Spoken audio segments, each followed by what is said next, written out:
Ozoda mana Incruzesga keldingiz. Qariyb bir xil kelganmiz vaqtda. Sizni Incruzesda nima shubhalantirdi va nima ruhlantirdi? Bo'ladi bunaqa holatlar. U katta statusga chiqayotganlardan bo'ladi. Faqat bu yangi ish boshlaganda ko'proq bo'ladi. To'lov qilinadi-ku. Bu vaqtda hamma viza karta orqali bo'lmas edi. Shu to'lovga nega kvitantsiyasi yo'q ekan dedim. Bundoq pechatni bosib, yarmini bersa bo'lmasmikin? Kommunalkalarga pul to'laganga o'xshab dirdim. Keyin meni ilhomlantirgan narsa, birinchi Shimoliy Yevropaga sayohat qilgan vaqtimizda kvitansiyalar hammasi to'lovlar bo'limiga kirsangiz, shita, ya'ni hisoblar bo'limida yoki kvitansiyalar ichida turar ekan. PDF formatda. PDF formatda ustida o'zini logotiplari bilan turar ekan.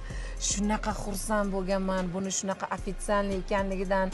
Mana shu hujjatlar Incruzes ichidagi PDF formatidagi hujjatlarni chiqarib, rangli variantda elchixonalarga taqdim qilayotganimda shunaqa ruhlanganman. Meni ilhomlantirgan narsa Incruzes hujjatlari. Yuridik mustahkamligi.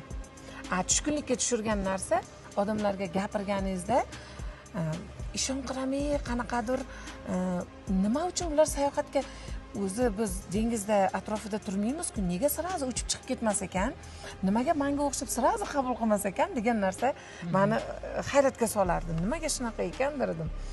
Нет, оказывается, vaqt kerak ekan, baribir bo'lar ekan. Haligacha ham sayohat tushunmaydiganlar bor. Lekin halimgacha 45 mingdan ortiq sayohatchi Incruzes orqali sayohatlar qilib yurishibdi.